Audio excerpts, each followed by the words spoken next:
जय श्री कृष्ण। श्रीमद् भगवद गीता अध्याय 9 श्लोक 30। अपि चेतसो दुराचारो भज्यते मामनन्ये भाग साधुरेव स मंतव्या समय गवै वसितो ही स।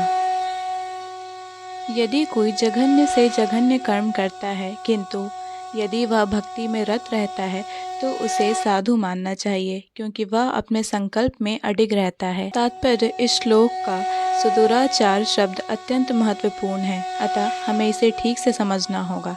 जब मनुष्य बद्ध रहता है तो उसके दो प्रकार के कर्म होते हैं, प्रथम बद्ध और द्वितीय स्वाभाविक। जिस प्रकार शरीर की रक्षा करने या समाज तथा राज्य के नियमों का पालन करने के लिए तरह तरह के कर्म करने होते हैं, उसी प्रकार से बद्ध जीवन के प्रसंग में भक्तों के लिए कर्म होते हैं जो बद्ध कहलाते हैं। इनके अतिरिक्त जो जीव अपने आध्यात्मिक स्वभाव से पूर्णतया भिज्ञ रहता है और कृष्ण भावनामृत में या भगवत भक्ति में लगा रहता है, उसके लिए भी कर्म होते हैं जो दिव्य कहलाते हैं। ऐसे कार्य उसकी स्वाभाविक स्थिति में संपन्न होते हैं और शास्त्रीय दृष्टि से भक्ति कहलाते हैं।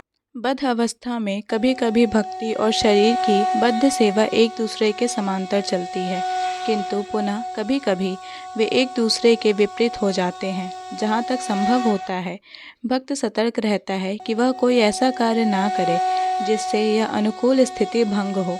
वह जानता है कि उसकी कर्म सिद्धि उसके कृष्ण भावनामृत की अनुभूति की प्रगति पर निर्भर करती है, किंतु कभी कभी यह देखा जाता है कि कृष्ण भावनामृत में रत व्यक्ति सामाजिक या राजनीतिक दृष्टि से निंदनीय कार्य कर बैठता है, किंतु इस प्रकार के क्षणिक पतन से वह अयोग्य नहीं हो जाता।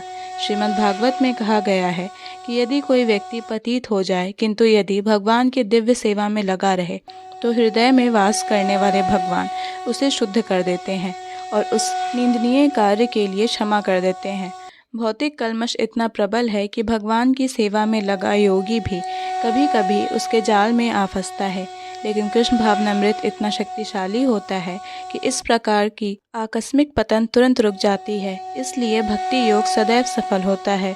किसी भक्त के आदर्श पथ से अकस्मात च्युत होने पर हंसना नहीं चाहिए, क्योंकि जैसा कि अगले श्लोक में बताया गया है, जो ही भक्त कृष्ण भावनामृत में पूर्णतया स्थित हो जाता है, ऐसे आकस्मिक पतन कुछ समय के पश्चात रुक जाते हैं। यह समझने की भूल नहीं करनी चाहिए कि दिव्य भक्ति करने वाला भक्त सभी प्रकार के निंदनीय कर्म कर सकता है।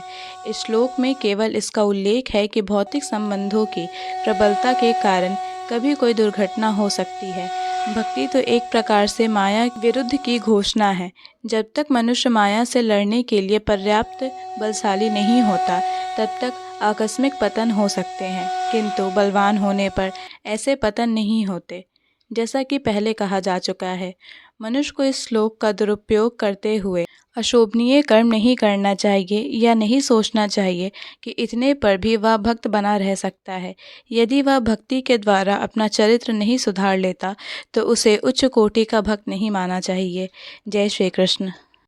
भगवद गीता के सभी श्लोकों को सुनने और समझने के लिए हमारे चैनल को सब्सक्राइब करें। अगर वीडियो पसंद आया हो तो इसे लाइक और शेयर करें।